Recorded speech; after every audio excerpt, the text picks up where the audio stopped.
पूरी दुनिया में जो मुसलमान हैं उनमें ये बीमारियां होनी ही नहीं चाहिए।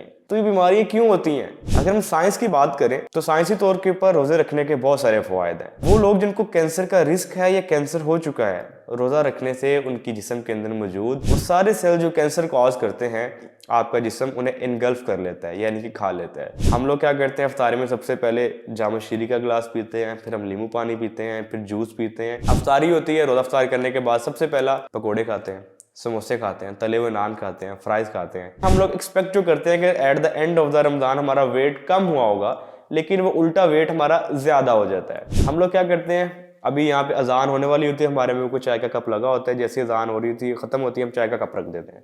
अब करना क्या है, मैं आपको एक सैंपल डाइट प्लान बताने जा रहा हूँ जिसके इस्तेमाल से आप काफी हद तक मुस्तफीद भी हो सकते हैं और आपका वेट भी कम हो सकता है। जी अस्सलाम वालेकुम। बहुत सारे लोग जो सारा साल वेट कम करने की जद्दोजहद में लगे रहते हैं, रमज़ानुल मुबारक उनके लिए सबसे बेहतर महीना है, जिसके अंदर अपने मज़हब के फ़राइज़ सर अंजाम देने के साथ साथ आप अपना वेट भी कम कर सकते हैं। आप सारा साल एफर्ट करते हैं, वेट रुक जाता है, वेट स्टक हो जाता है, वेट कम नहीं हो रहा होता, हेयर फॉल शुरू हो जाता है, स्किन ख़राब होना शुरू हो जाती है, बाल गिरना शुरू हो जाते हैं, और इस तरह के मसले मसाइल के पेश नज़र आप डाइट करना छोड़ देते हैं। अब रमज़ान मुबारक में ऐसा क्या है जिससे वेट कम होता है? रमज़ान मुबारक के अंदर हम लोग 14 घंटे से लेके 16 घंटे तक का जो रोज़ा रखते हैं, उसके दरमियान आपके जिस्म के अंदर होने वाली ऐसी तब्दीलियां जो कि आपके लिए बहुत बेनिफिशियल है। अगर हम साइंस की बात करें तो साइंसी तौर के ऊपर रोज़े रखने के बहुत सारे फ़वाद हैं। सबसे पहला फ़ायदा यह है कि वो लोग जिनका कोलेस्ट्रोल यानी कि बैड कोलेस्ट्रोल, जिसे एलडीएल बोला जाता है, सारा साल कम नहीं होता, रमज़ान के अंदर वो कम हो जाता है। उसके साथ वो लोग जिनका वेट कम नहीं हो रहा होता, जिनका मेटाबॉलिज्म बहुत स्लो होता है, उनका मेटाबॉलिज्म ठीक हो जाता है। वो लोग जिनकी शुगर कंट्रोल नहीं हो रही होती थ्रू आउट द ईयर, वो भी ठीक हो जाती है। डायबिटीज़ ठीक हो जाती है। ऐसी सारी क्रॉनिक डिजीज़ जो कि आपके अनहेल्दी लाइफस्टाइल की वजह से होती हैं, वो सारी ठीक हो जाती हैं। इसके अलावा वो लोग जिनको कैंसर का रिस्क है या कैंसर हो चुका है, रोज़ा रखने से उनकी जिस्म के अंदर मौजूद वो सारे सेल जो कैंसर कॉज करते हैं, आपका जिस्म उन्हें इनगल्फ कर लेता है, यानी कि खा लेता है, जिसकी वजह से कैंसर के रिस्क और कैंसर के जो चांसेस हैं कम हो जाते हैं। अगर मैं बात करूं अल्जाइमर डिजीज़ की, जिसे डायमेंशिया भी बोला जाता है, यानी कि वो लोग जिनको भूलने की बीमारी है, यानी कि कोई भी बात याद नहीं रहती, शॉर्ट मेमोरी है, उनमें भी रोज़े रखने से बहुत सारे फ़ायदे देखे गए हैं, क्योंकि उनके दिमाग के सेल नए बनना शुरू हो जाते हैं। जब आपके दिमाग के सेल नए बनते हैं तो आपकी जो शॉर्ट टर्म मेमोरी लॉस का मसला है वो सॉर्ट आउट हो जाता है।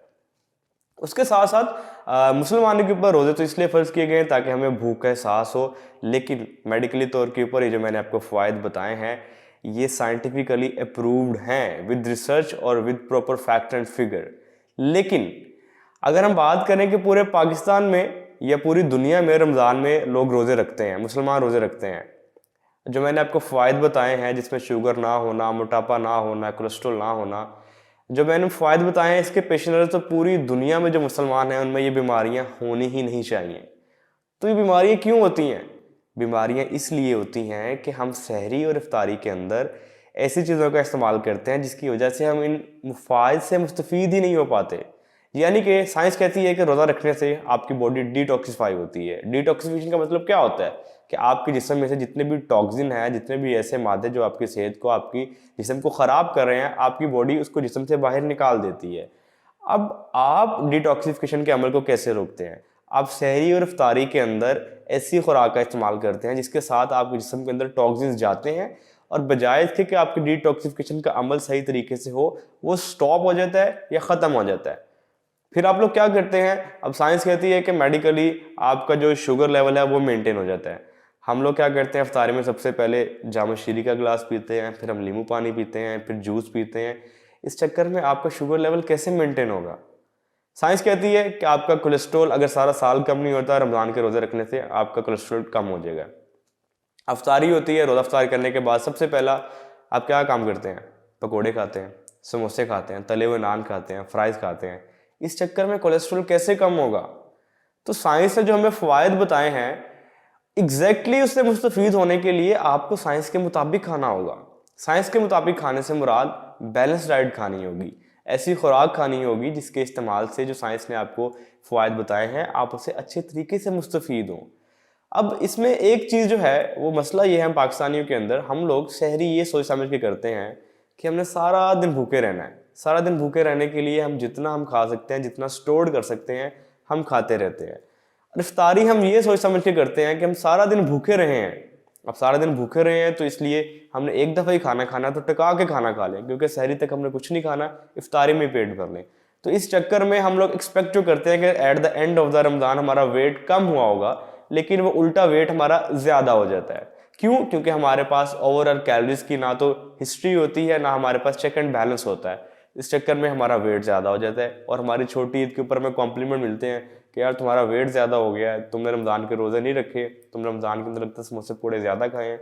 इस तरह के कॉम्प्लीमेंट सुनने को मिलते हैं। अब करना क्या है? करना यह है कि आपने सबसे पहले सहरी के अंदर कोई भी ऐसी चीज़ इस्तेमाल नहीं करनी जिसमें कैफीन हो, यानी कि चाय और कॉफ़ी का इस्तेमाल आप कोशिश करें कि सहरी के अंदर बिल्कुल मत करें। अगर आप एडिक्टेड हैं चाय या कॉफ़ी के बगैर गुजारा नहीं है, तो आप याद रखें कि आपने इसका इस्तेमाल रोज़ा ख़त्म होने से पहले, यानी कि 1 घंटा पहले इस्तेमाल करना है। यानी सहरी का टाइम ख़त्म होने में अगर आप 1 घंटा पड़ा है तो आप उस टाइम पी सकते हैं, ताकि अगर आपके जिस्म में से पानी निकलना है तो 1 घंटे के अंदर अंदर निकल जाए, क्योंकि कैफीन डायरेटिक होती है, इसलिए आपके जिस्म से जितना भी एक्सेस अमाउंट ऑफ वाटर होता है वो निकाल देना होता है। हम लोग क्या करते हैं, अभी यहाँ पे अजान होने वाली होती है, हमारे में कोई चाय का कप लगा होता है, जैसे अजान हो रही थी ख़त्म होती है हम चाय का कप रख देते हैं। क्या होता है, चाय पी है, रोज़ा बंद हो गया और आपको रोज़े के फ़ौरन घंटे बाद, बंद होने के घंटे बाद आपको पेशाब आ जाता है और आपके जिस्म में जितना भी स्टोर्ड वाटर होता है सारा निकल जाता है। फिर इफ्तार में क्या करते हैं, इफ्तार में हम पेट भर के पानी पी लेते हैं, हमारी बॉडी लिथार्जिक हो जाती है, हमें नोज़िया होना शुरू हो जाता है, ब्लोटिंग होना शुरू हो जाती है। उसके बाद हम क्या करते हैं, पहले 4, 5, 6 खजूरें खाते हैं जिसमें इतनी ज़्यादा ढेरों कैलोरीज होती हैं। हालांकि ये वो चीज़ें जो इंस्टेंट सोर्स ऑफ एनर्जी है, यानी कि अगर आप 1 या 2 खजूर भी खाते हैं तो आपको एनर्जी मिल जाती है कि आप 1-2 घंटे आसानी से निकाल सकते हैं। उसके बाद हम क्या करते हैं, जाम शीरी पीते हैं, नींबू पानी पीते हैं, पकोड़े खाते हैं, समोसे खाते हैं। फिर उसी टाइम हमारी कोशिश होती है कि नमाज से पहले पहले रोटी भी खा लें। ऑर्डर ऑफ द मील यहाँ पे बहुत ज़रूरी है। ऑर्डर ऑफ द मील कहते हैं कि आपने सबसे पहले क्या चीज़ खानी है। मैं आपको एक सैम्पल डाइट प्लान बताने जा रहा हूँ जिसके इस्तेमाल से आप काफ़ी हद तक मुस्तफ़ीद भी हो सकते हैं और आपका वेट भी कम हो सकता है। इफ्तारी से 10 मिनट पहले आपने वॉक करनी है और 1 मिनट में आपने 150 कदम चलना है, यानी कि 10 मिनट पहले आपकी वॉक होगी, इफ्तारी का टाइम हो गया। इफ्तारी आपने करनी है 1 या 3 खजूरों से। 1 या 3 खजूरें खाने के बाद आपने 1 गिलास पानी के अंदर 1 नींबू निचोड़ना है और उसके अंदर आपने 1 पिंच काला नमक ऐड करना है। ये आपका नींबू पानी बन जाएगा। इसमें स्टीविया भी ऐड कर सकते हैं, लेकिन वो लोग जिनको हाइपरटेंशन का मसला है वो बिल्कुल ना इस्तेमाल करें। उसके बाद आप नमाज पढ़ें, मगरिब अदा करने के बाद आप 10 मिनट फिर वॉक करें। 10 मिनट वॉक करने के बाद आप एक बाउल जिसका वेट 100 से 150 ग्राम होना चाहिए, इसके अंदर मिक्स फ्रूट ऐड करने हैं आपने। उस फ्रूट्स के अंदर आपने कोई भी सॉस ऐड नहीं करनी, कोई भी चटनी ऐड नहीं करनी, क्योंकि पाकिस्तान में होता है कि हम चीनी का शीरा बना के फ्रूट चाट के अंदर शामिल करते हैं। ऐसा आपने कुछ ऐड नहीं करना। फ्रूट चाट का खाएं। फ्रूट चाट खाने के साथ आप 1 समोसा या 1 पकौड़ा भी ले सकते हैं। अब समोसा और पकौड़ा कैसे बनाना है इसके ऊपर मैं एक अलग वीडियो बनाऊंगा। वो खाने के बाद आप इशा की नमाज पढ़ने चले जाएं, तरावी अदा करें। तरावी अदा करने के बाद 10 मिनट एक्सरसाइज करें जिसके अंदर जंपिंग जैक्स काबिल जिक्र है। वो लोग जिनको घुटनों का मसला, जंपिंग जैक्स बिल्कुल ना करें, वो सिंपल वॉक भी कर सकते हैं। 10 मिनट वॉक करने के बाद, ये एक्सरसाइज करने के बाद आपका रात के खाने का टाइम हो गया। उसके अंदर आपने मल्टीग्रेन आटे की रोटी इस्तेमाल करनी है, साथ 2 से 3 खाने के चम्मच जो भी घर में सालन बना हो, क्योंकि ओवरऑल हमारे रमज़ान के अंदर प्रोटीन का इंटेक बहुत कम हो जाता है। तो अब रात के खाने के अंदर 2 अंडे की सफेदियाँ लाजमी इस्तेमाल करें। इसके घंटा डेढ़ बाद आप दालचीनी का कावा इस्तेमाल कर सकते हैं, क्योंकि दालचीनी का कावा फैटी लिवर के लिए या वो लोग जिनके अंदर शुगर मैनेज नहीं होती उनके लिए बहुत मुफीद है। उसके साथ ये वेट कम करने में भी हेल्पफुल होता है, डायरेक्टली नहीं इनडायरेक्टली। ये आप कैमोमाइल टी यूज़ कर सकते हैं, ग्रीन टी पी सकते हैं।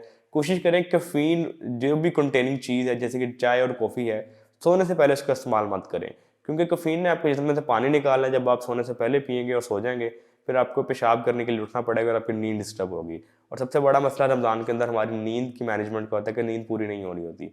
तो ये हैं बेसिक टिप्स, अगर आप इसके ऊपर फॉलो करते हैं अब काफ़ी हद तक रमज़ान के रोज़े से होने वाले फ़ायदे से मुस्तफ़ीद हो सकते हैं। मज़ीद अगर आप चाहते हैं किसी भी बीमारी के बारे में पूछना कि इस बीमारी में क्या खाएं, कब खाएं, क्यों खाएं, कितना खाएं, या वेट कम करना चाहते हैं, तो आप लोग नीचे दिए गए नंबर पर मेरे से कॉन्टैक्ट कर सकते हैं।